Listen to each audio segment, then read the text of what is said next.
I used to be that same fan. You know, you're looking at it and you're armchairing it. You're like, okay, I would have done this. Well, if we had 39 days, I'm like, well, if we only had 2 tribes, I'd have still been on it. You know, because now I go from being a part of the show to being a fan again, and I just know everybody that's on the cast.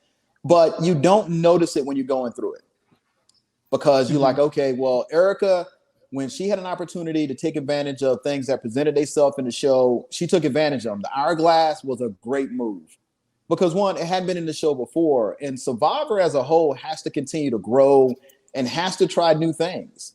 We don't want to see the same thing over and over again. But I didn't want season 41 to also be the guinea pig season either, but it was.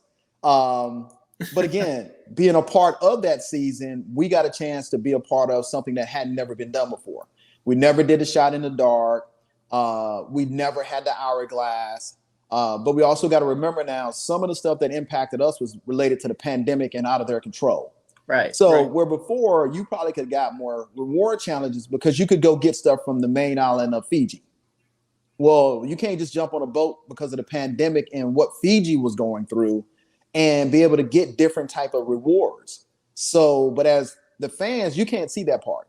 That's not a part that you would be aware of. But we knew that how it was set up for our season because of the pandemic, we were put into a bubble and we couldn't leave that bubble until it was time to go. So that impacted how they could do certain things. But at the end of the day, they put together what I consider a great show from the fan perspective, because we all wanted to see Survivor. We all wanted to root for different people on the cast.